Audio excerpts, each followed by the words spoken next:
नमस्कार मित्रों, आप सभी को मेरा प्रणाम। आशा और उम्मीद करते हैं आप सभी लोग स्वस्थ होंगे, मस्त होंगे और अपने परिवार के साथ व्यस्त होंगे। मैं लेके आई हूँ आपके लिए एक नई कहानी और ये कहानी काफ़ी है इंटरेस्टिंग होने वाली। तो आओ बढ़ते हैं आज की कहानी की ओर।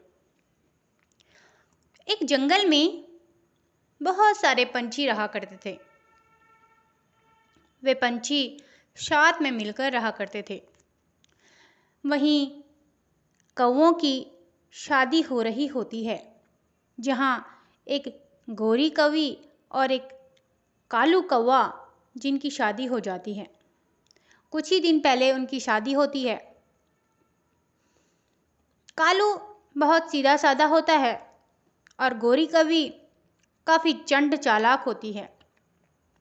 अब एक चंट चालाक होता है अपने लिए और एक चंट चालाक होता है बाहर वालों के लिए। तो जो गोरी कौवी थी वो बाहर वालों के लिए ज़्यादा ही चंट थी। वह बहुत ज़्यादा लालची थी और बहुत ही ज़्यादा उसकी जो राजनीति, जो पॉलिटिक्स होती थी, वो बहुत ज़्यादा गंदी होती थी। और कालू की अपनी एक दुकान थी। उस दुकान में सभी पंछी अपना राशन लेने आते थे। कोई अंडा लेने आता था, कोई फल फ्रूट लेने आता था, कोई सब्जी लेने आता था, कोई दाल, कोई चावल, कोई चाय पत्ती, कोई कुछ भी सामान हो, कालू की दुकान पर हमेशा मिल जाता था। जब तक कालू की शादी नहीं हुई थी, तब तक उसका कारोबार अच्छे से चल रहा था। तभी कालू कहता है गोरी कौवी को कि गोरी, तुम तो थोड़ी बहुत पढ़ी लिखी हो ना? गोरी कहती है, हाँ हाँ, क्यों नहीं, मैं तो बहुत पढ़ी लिखी हूँ। मैंने बीए एमए किया है, पता भी है। और कालू फिर कहता है, तो ठीक है, कल से तुम मेरे साथ दुकान पर चलना। वैसे भी तुम सारे दिन घर पर बैठी बैठी बोर हो जाती हो। तभी गोरी कहती है, जी हाँ, ज़रूर। आपने तो मेरे मन की बात छीन ली। मैं तो यही चाहती थी कि मैं भी आपके साथ दुकान पर चलूं और देखूं कि आपका कारोबार किस प्रकार से चल रहा है। दोनों दूसरे ही दिन अपनी दुकान पर चले जाते हैं। गोरी पहले दिन उसको देखती है और भांपती है। दुकान अच्छी चल रही थी, आमदनी भी काफ़ी तगड़ी हो रही थी। तभी गोरी के मन में ख्याल आता है और वह कालू से कहती है, सुनो कालू जी, ऐसा करते हैं कि उधार भी दे देते हैं लोगों को। तभी कालू ने कहा, हाँ हाँ, लोग तो ले जाते हैं यहाँ से उधार। अब कालू को नहीं पता था कि ये लालची औरत क्या करने वाली है। लालची कौवी ने अपना चाल चलना शुरू कर दिया। अब लालची कौवी ने दूसरे दिन दुकान पर आकर गल्ले पर बैठ गई। वह गल्ले पर बैठती, जो पैसे से सामान लेता उसको वो पैसे से सामान देती, परंतु जो उधार लेता वो उसके साथ क्या करती, आओ जानते हैं। तभी वहाँ पर एक चिड़िया और एक कबूतर, दोनों सखी सहेली आई। उन्होंने गोरी कौवी से कहा, गोरी कौवी, बधाई हो, आज आप दुकान पर दिख रही हो। तो गोरी मुंह बनाते हुए कहती है, हाँ हाँ, मैं तो कल भी आई थी, लेकिन तुम लोग आए नहीं थे। चलो बताओ क्या सामान चाहिए तुम्हें। तभी कबूतर और चिड़िया उसे देखकर हैरान हो जाते हैं कि ये किस तरीके से बात कर रही है हमसे, अभी अभी तो इसकी शादी हुई है। तभी कबूतर कहता है, मुझे एक अंडा चाहिए। तभी कालू अंदर से अंडा लाते हुए कहता है, हाँ हाँ भाभी जी, ये लो अंडा। और चिड़िया को कहती है, अरे यार, मैं तो पैसे लाना भूल ही गई। चलो मेरे खाते में लिख देना। तभी कालू कहता है, जी भाभी जी, आप बिल्कुल परेशान ना होएं, मैं आपके खाते में ज़रूर लिख दूंगा। और वह उसी वक्त लिख देता है, उधार कबूतरी एक अंडा। तभी वहाँ से वे दोनों सामान खरीद कर चले जाते हैं।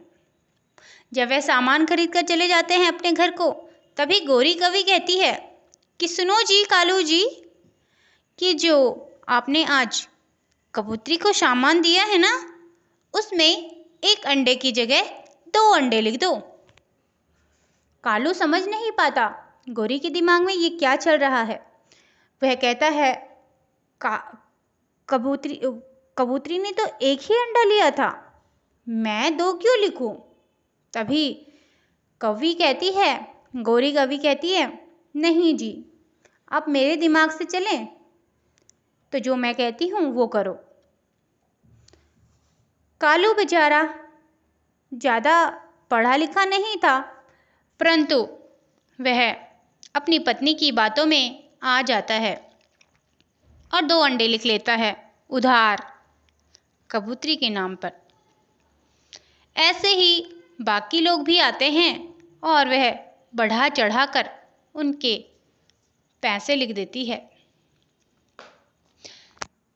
तभी क्या होता है कि दूसरे दिन कबूतरी चिड़िया को बोलती है, चिड़िया बहन, आप दुकान की तरफ जा रही हैं क्या? तभी चिड़िया कहती है, हाँ हाँ, मैं कालू की दुकान में ही जा रही हूँ, बताओ क्या काम का है? तभी कबूतरी कहती है, अरे यार, उस दिन मैं एक अंडा ले आई थी ना, उसी के पैसे देने हैं, तो जाओ तुम दे आओ, मैं तुम्हें पैसे देती हूँ, तुम कालू भैया को पैसे दे आना। वे कालू की दुकान पे जाती है और कालू से कहती है, कालू भैया, जो कबूतरी परसों अंडा लेके गई थी ना, उसके पैसे काट लो। तभी गौरी कहती है, अंडा लेके नहीं गई थी, अंडे लेके गई थी, यानी कि 2 अंडे लेके गई थी। चिड़िया हैरान हो जाती है। चिड़िया कहती है कि कैसी बात कर रही हो गौरी कवि, कबूतरी तो मेरे सामने ही थी और मेरी बगल से ही वो सामान ले रही थी, उसने एक ही अंडा लिया था। तो तभी वह चिड़िया को डांटते हुए कहती है, तुम उसके पैसे लाई हो या फिर कुछ और तरकीब निकालें पैसे निकलवाने के? चिड़िया मासूम सी थी, छोटी थी, और कौवे का जो घर था वो काफ़ी बड़ा था। कौवे से वो पहले ही डर रही थी। वह उन दोनों कौवों से लड़ नहीं पा रही थी, इसलिए वह डर के मारे ज़्यादा पैसे, यानी कि 2 अंडों के पैसे उसे दे देती है और कहती है, लो बहन पकड़ो, पर ये पैसे मुफ्त नहीं जाएंगे, ये पैसे तुम्हारी बीमारी में ही तुम्हारे काम आएंगे। और ऐसा कहते हुए चिड़िया वहाँ से चली जाती है। चिड़िया सभी को बुलाती है, तोता और बाकी सभी जो जितने भी उसके सखी सहेलियाँ थी और बाकी जितने भी चिड़ियाएँ वहाँ पर रहती थी, निवास करती थी, सभी को बुलाती है और कहती है कि कबूतर ने मेरे सामने पैसे से एक अंडा लिया था उधार, और कम पैसों के होते हुए उस गौरी कवि ने हमें आज लूटा है। ऐसे ही तोता भी शिकायत करता है, मैना भी शिकायत करती है कि हाँ हाँ भाई, हमारे साथ भी यही हुआ है। कबूतरी और बाकी सभी भी हामी भरते हैं।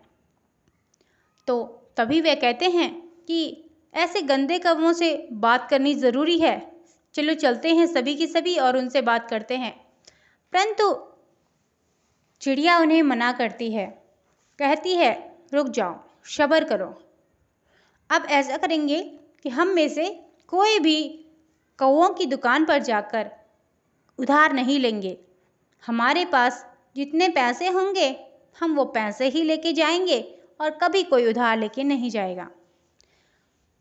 ऐसा ही होता है तभी एक तोता कौवों की दुकान पर जाता है और वहाँ से खूब सारी सामान खरीदता है।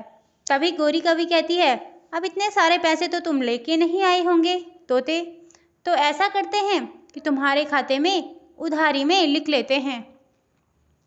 तोता समझ जाता है गोरी चाल चल रही है। तभी वह कहता है, नहीं नहीं, जैसे तुमने बाकी सब चिड़ियों के साथ में किया, तुम मेरे साथ में भी वही पैंतरा अपना रही हो। मैं पैसे लेके आया हूँ, इसलिए मुझे तुम्हारा उधार नहीं चाहिए, ठीक है? और तुम उधार लिख तो देते हो और हम सामान कम लेके जाते हैं, परंतु तुम ज़्यादा पैसे हमसे लूटते हो। ये कहकर वो उन्हें पैसे देकर वापस आ जाता है। अब गोरी को बहुत ज़्यादा परेशानी होने लगती है। वह और मुनाफा चाहती है। वह चाहती है कि वे जल्दी से अमीर बन जाए। तभी वह कालू को कहती है, कालू जी, मज़ा नहीं आ रहा। क्या किया जाए कि सभी लोग बार बार बहुत सारे पैसे लेके हमारे पास आए और हमारी दुकानदारी चकाचक चलने लगे। तभी कालू कहता है कि क्या हम इस सारे सामान में मिलावट कर दें? तभी कौवी कहती है, हाँ, ये आइडिया बहुत ही अच्छा है। बहुत ही उस्ताद बन चुके हो आप मेरे साथ रहते रहते।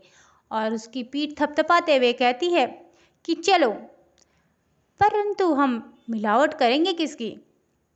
तभी कौवा बहुत सारे पत्थर लेके आता है और चावल के साथ मिलावट कर देता है और चाय की पत्ती में सूखे पत्ते झाड़ उसमें हाथों से मांड मांड कर डालने लगता है। ईंटों के बुरादे को उठाकर वह मिर्ची के पाउडर में मिक्स कर देता है। ऐसे ही बहुत सारी चीज़ें वह मिक्स करने लगता है। तभी एक दिन चिड़िया वहाँ से सामान ले जाती है और चिड़िया का पूरा घर बार बीमार पड़ जाता है उस कंकड़ पत्थर के खाना को खाकर। तभी काफ़ी सारे पंछी उस दुकान से सामान ले जाते हैं और बीमार पड़ जाते हैं। एक दिन एक चील काकी आई। चील काकी बहुत ही खुश थी। वह दुकान पर आई और कौवों से कहने लगी, गोरी, मेरे घर में ना शादी है, तो शादी में बहुत सारा सामान लगेगा, तो मुझे चावल, तेल, आटा, चाय पत्ती, मिर्ची, नमक और बाकी सब जितना भी सामान लगता है वो सब भर दो। तभी कौवी कालू के साथ इशारे करते हुए कहती है, आज तो मोटा बकरा फंसा है। कालू जी, चलो सामान भरते हैं। और सामान भरने लगती है। सारा सामान इकट्ठा करके वह चील काकी को देते हैं। चील काकी उन्हें पैसे दे देती है और वहाँ से चली जाती है। तभी वह घर जाकर खाना बनाने लगती है, क्योंकि उनके यहाँ शादी का फंक्शन था।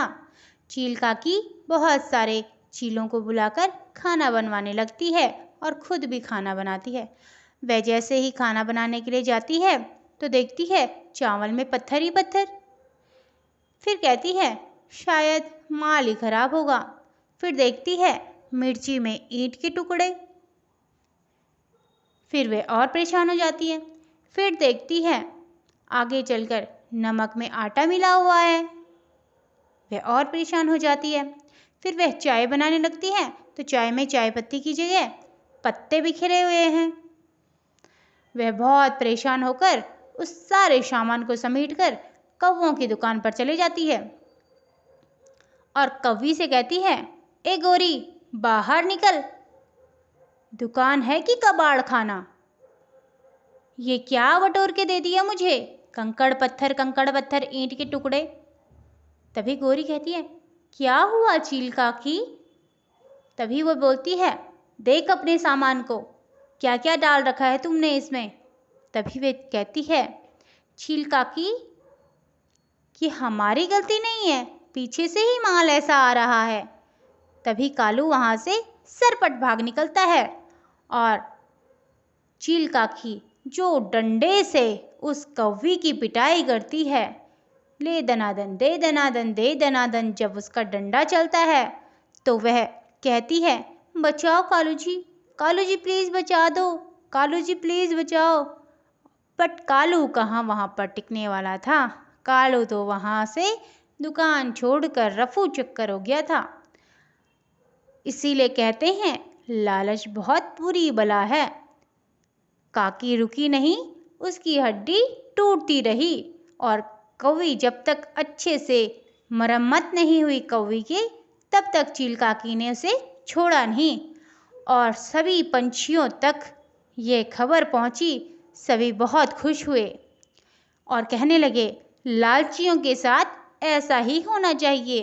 पहले भी तो कालू भैया की अच्छी दुकान चलती थी, अब देखो लालची कवि ने अपनी दुकान को अपने आप ही ग्रहण लगा दिया।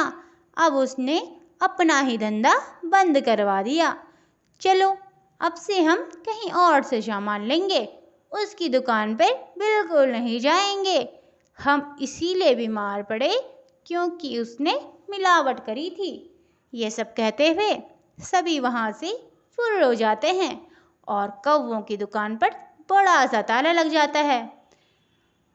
तो देखा आप सभी ने, लालच का फल बहुत बुरा होता है, इसलिए कभी भी लालच नहीं करना चाहिए और हमेशा ईमानदारी बना के रखना चाहिए।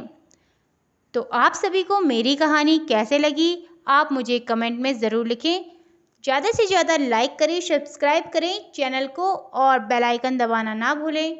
ज़्यादा से ज़्यादा लोगों को शेयर करें, कमेंट करें, शेयर करें।